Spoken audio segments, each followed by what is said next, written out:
Welcome to Vision Plus. How does it work with the teachers? Do they have the same teachers or different teachers? No. They do have different teachers. They have a morning teachers and they also have the afternoon teachers. Which are different people. With different people, of course. The morning teachers, they don't come back for the afternoon class. They're just morning teachers. So, that's pretty good. I think they'll have to work though till 3 to do all their teacher stuff, grading and all of that.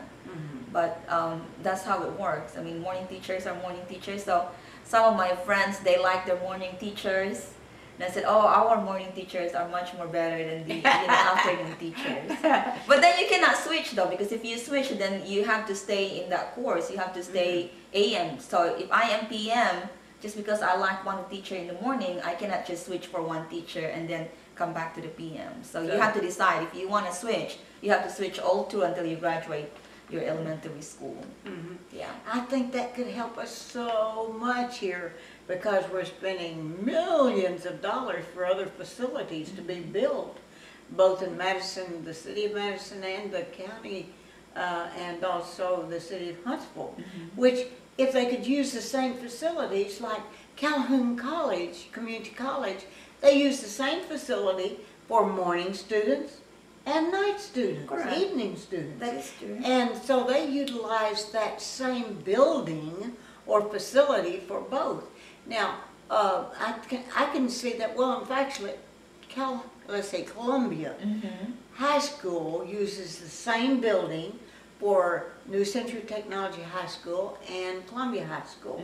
But theirs are actually in the daytime. I guess it was large enough they could do them all in the daytime. But I could see, now they have different teachers, so it will work the same way.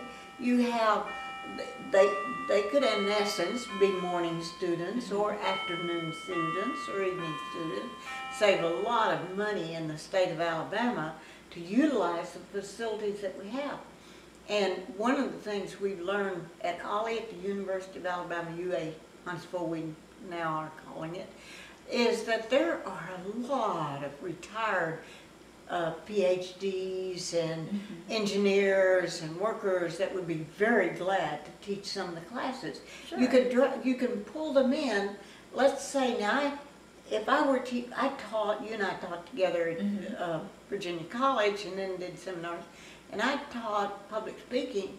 Well, if I needed somebody for IT, I would have to call someone like yourself in to teach. Right. How did you learn? I mean, tell me about your childhood and how you got so interested in getting 2 PhDs. I barely got through one.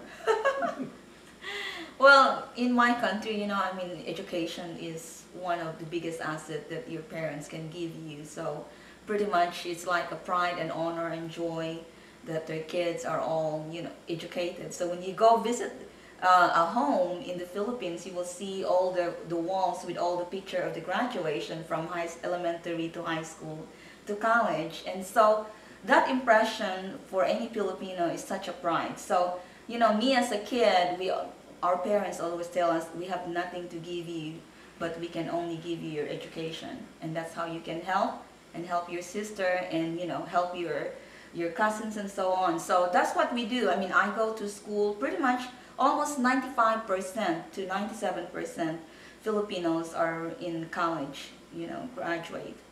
Because So amazing. I know, because even if you work in McDonald's, you have to have a 4-year degree because everyone is having a 4-year degree. So there's no variance in that. I mean, you have to have a 4-year degree to work in a McDonald's, to work in a bank, to work in any supermarket. It's so wonderful because they're very intelligent, they're very knowledgeable, they've learned how to treat customers. I thought going to the McDonald's there when we were speaking to the Rotary Club, I have never seen such a sparkly clean McDonald's in the world. We travel around the world. Now I don't care if we were in Sweden or wherever it was, that was the cleanest McDonald's I had ever seen. And all of them are so pristine and professional that work there.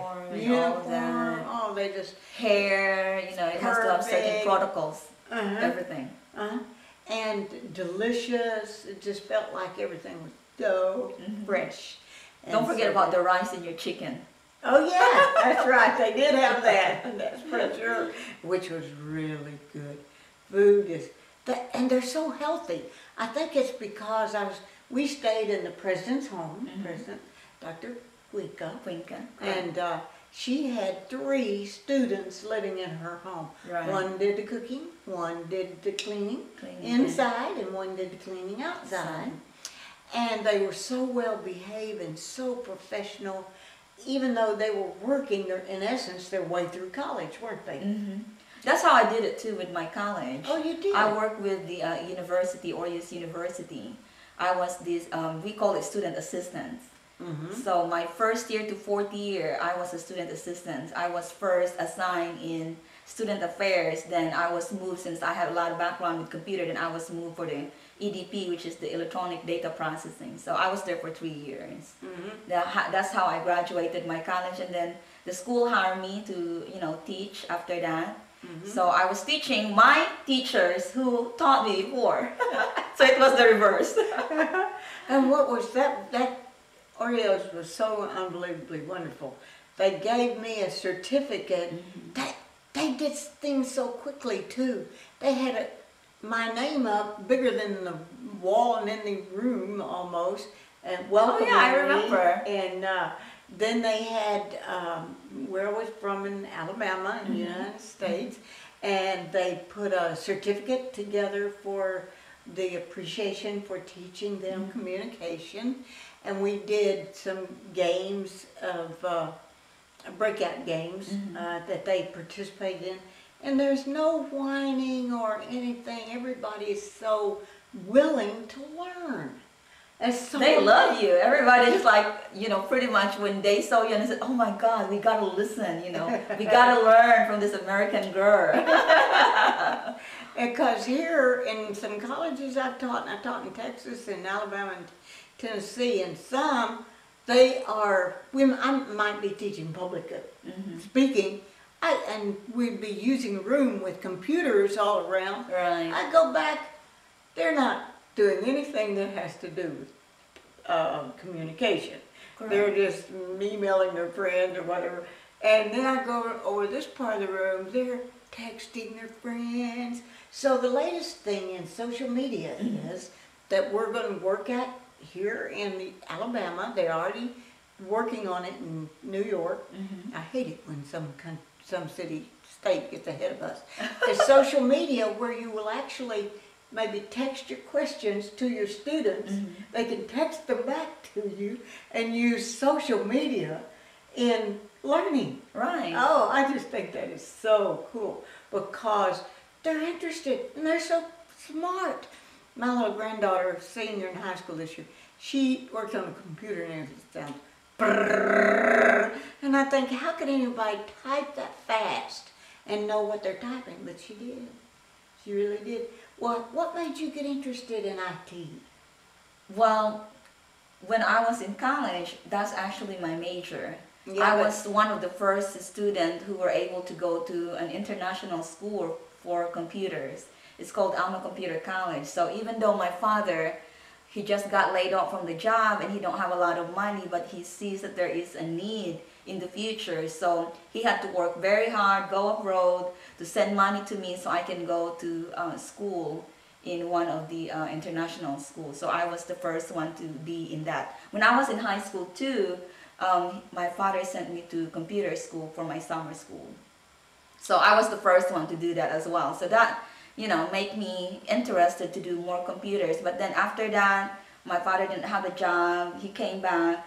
And so I had to decide that, for me to continue my college, I have to take some exam for a scholarship.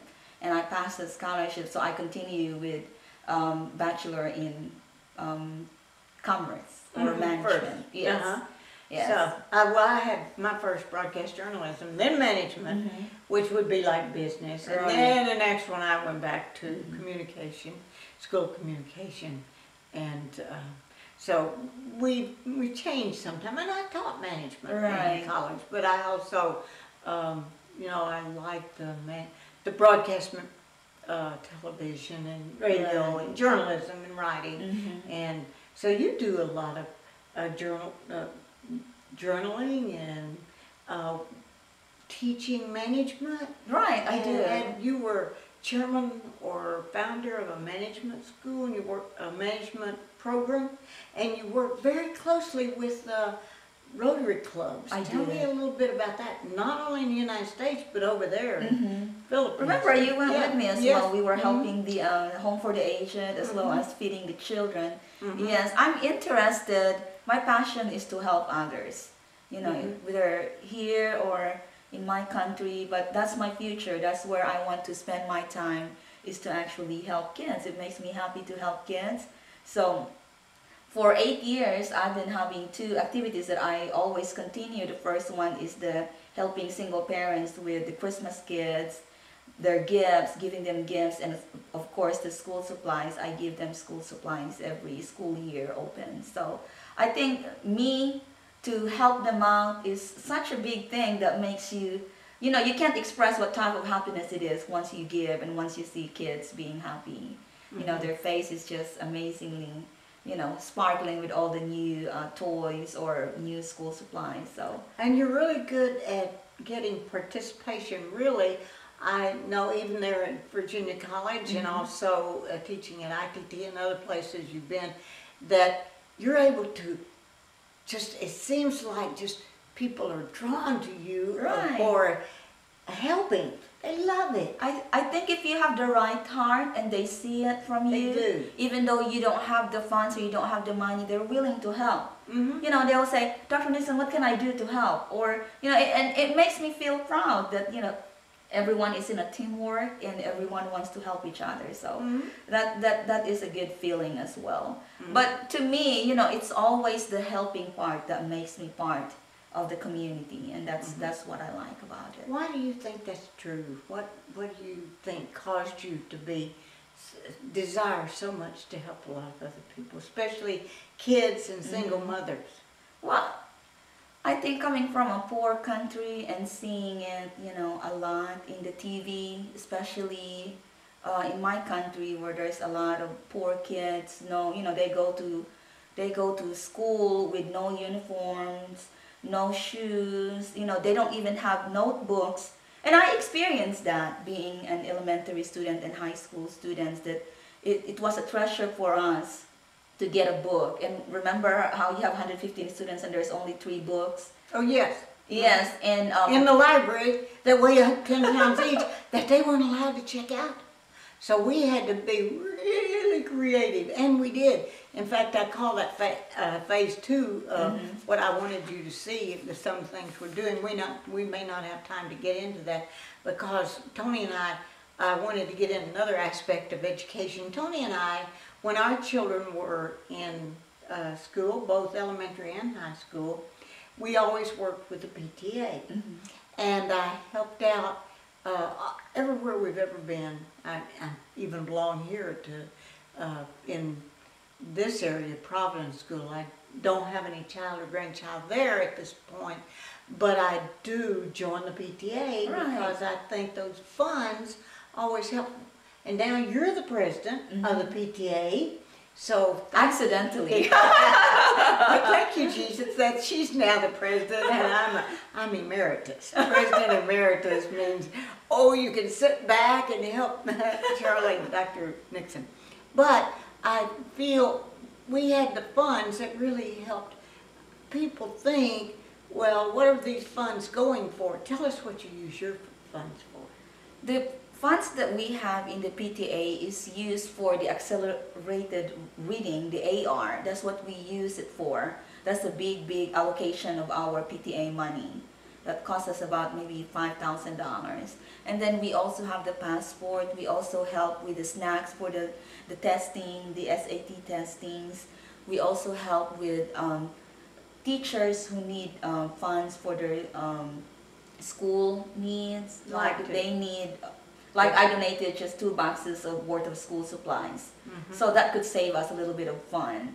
And sometimes we help also the nursing facilities with all their nursing equipment for the children when they go to the school nurse. So everything that we do and everything that we raise for, all of that money goes back to the children of the Providence School. So right now, it's giving me a headache and thinking, what can I do to help? What can we do to raise money? What can we do to actually, to actually get all the parents to get involved, be part of the teamwork, be part of the PTA, so we can raise more money, so we can have better school. Better school means better students. And they're excited about coming into a room and it's decorated beautifully because the teacher had some funds to help decorate that room. Right. And it's just more joyful to be there to help to see that that gets done. Now you were talking about raising funds, and when I was in school we did a lot of raffles and that, but now you can't use that word. Raffles, you can't use raffle according to per Alabama rules and regulations and law that can be considered as gambling. So everything you do now has to be a donation. A donation's correct. Correct. Well, how do you, if you donate, how do you know don't you get a ticket or anything when you donate? You can still get a ticket, but you don't tell them and you don't sell them. You have to say donation if you would like to make a donations. So that's the way to do it. Now, sometimes I don't see it very enhancing to the parents, to let them know that these are all donations. As you said, I like the way you said it, that donations were $5, but you cannot demand as well. You have just to say whatever the donation is, you'll just have to willing to accept that donations. Well, sometimes they will actually say something to the effect of expected donations are $5 Correct. or $10 or something like that, and that we are going to have door prizes and it will be this iPod or something like that. You can still have door prizes as long as you don't sell the tickets, as when it says prize, I guess it triggers that it's kind of a gambling. But it really isn't. It really isn't the same. Yeah, I kind of don't understand it because I've been helping students for the last 8 years. And I always raise money through my egg rolls. Now that's not a gambling. I cook egg rolls a lot of times. I probably cook 1 million egg rolls now for the last 8 years to help with the kids. And selling that is not a gambling. But when you sell something, like if I have a big fundraising, that's the way to do it, is to sell tickets. And we cannot sell tickets anymore because it's called. It has to be. It has to be donations. Yes. And that kind of helps the fundraising, and parents don't seem to understand that if you put a penny, $1, $10, $100, whatever you want, into the kitty for the PTA, every cent of that. Every cent goes back to the students. Not only do you not take any salary or gasoline or anything out of the PTA funds, you gave $200 worth of, you and your husband, of products the other day. Like, what were some of the products? Like Bed and Body Work and all of that. It was for, it was a donation so we can get some money to help the kids go to field trip. Yeah, in fact, they're wanting to go down to Montgomery. We were just there this week, and I bet there were, I don't know how many student groups going through, and one of them said, "Where are you guys from?" "We're from Athens, Alabama." I said, "Well, that's close to, well, we count you as part of our neighborhood. You're part of NA, Northern Alabama, not LA, Lower Alabama." But, and so they try to get every school group in the whole Alabama to go through our state capitol and see all the things that happens. Makes it real. Because I had a student that was failing history, and she went to Washington, D.C. and toured a Holocaust museum and saw all of the museums, and there really was a Lincoln Memorial and Washington Monument and all these things, and read what it's about. Came back making A's in history. Wow. It's hands-on. Yeah, there's a big difference between hands-on and just classroom instructions. It is. So that's why we work so hard to work on our methodology of teaching, of using this concept of the television program. We made them be television host, Mhm. and they were host, and they could select what country they went to. It was a good, fun way to do it. Right. In fact, if you want to know about that methodology of teaching, whether it's school or summer school, some backyard schools, or there in your classrooms at church or whatever, we'll be happy to share that with you. What do you think is going to happen? How can we get, and if you guys have any of these answers too, let us know. How can we get people, teachers, parents more, well, I guess the teachers come a lot to the PTA meeting. In Not fact, teachers that come a lot to the PTA meeting, unless they're part of the board member, then they do come. oh, okay. Yes, they do. But not a lot of the, Only the board members. Mhm. We also have board members for the teachers, so Mhm. they come a lot. We have about maybe 4 or 5 teachers, and the principal always, she always comes during our meetings. She always supports us for our meetings Mhm. and activities. So that's really good. Mhm. That's really good that you see the principal is very, very willing to come that is and good. support us in all our And certain of activities. the community members come, if they know about it.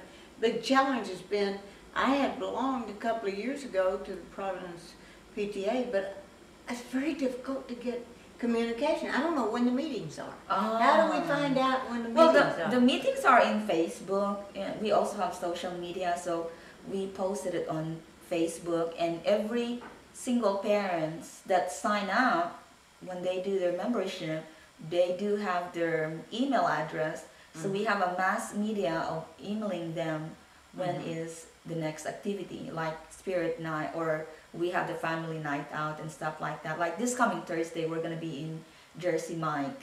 Jersey Mike is so much, so nice to Providence. They're giving us 10% every Thursday. They're giving us 10% of their sales to Providence. So all we have to do is go eat and some good food. Huh? And then they give us 10% of that. So Isn't that incredible? yes, Some of the it is teachers so are wonderful. participating, and some of the Teachers are parents participating, and some parents are. like to have a few hundred more.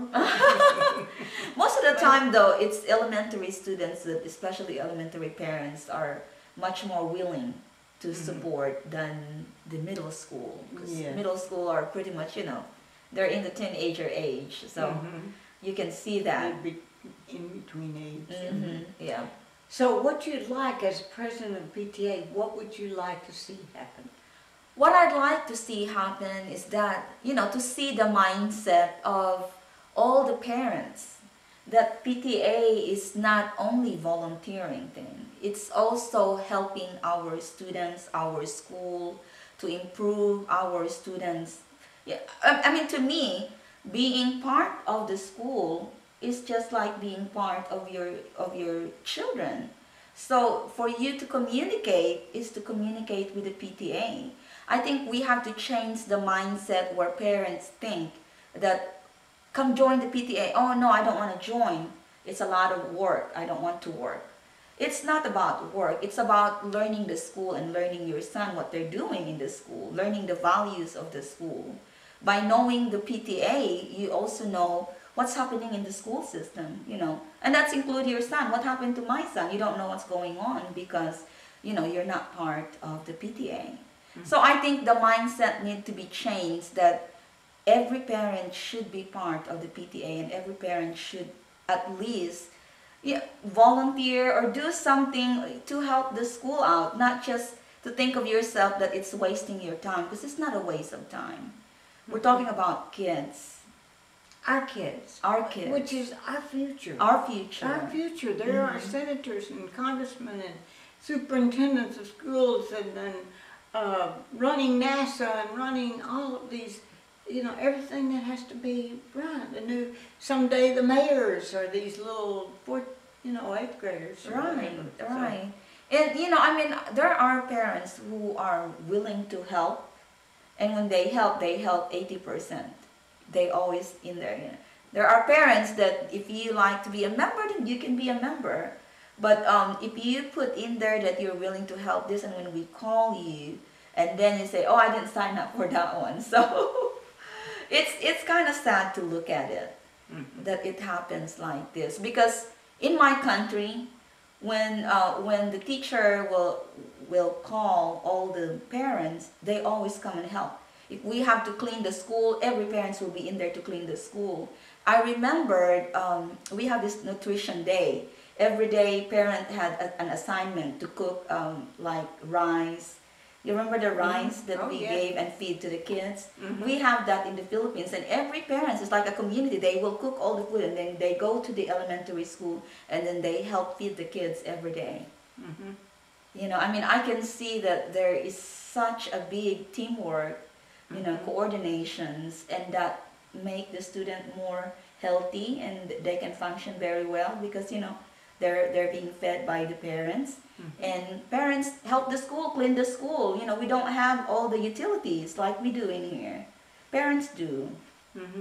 Now, it might change right now, but it used to be like that, where parents are a big part of the school. Well, it's fun to learn who your children's running with and what their parents are like. Right. So it's good. Okay, well, let's just recap. What we want to get across is there are other innovative ways that we could get money for our school through the morning school and afternoon school. Correct. There's innovative ways that we could help with learning types, but also with through the PTA. And so as president of PTA, tell us, let's see, you have Go Eat at, where were we going? Jersey Mike. Yeah, Jersey This Mike. Thursday from 3 to 7 p.m. And then what other things are going on for the end of the year? We're having the luncheon on Friday, Filipino lunch. I'm cooking food for the teachers. I'm selling it for $5, and of course it all goes back to the PTA fund. And then the April, we have the board members elections of officers.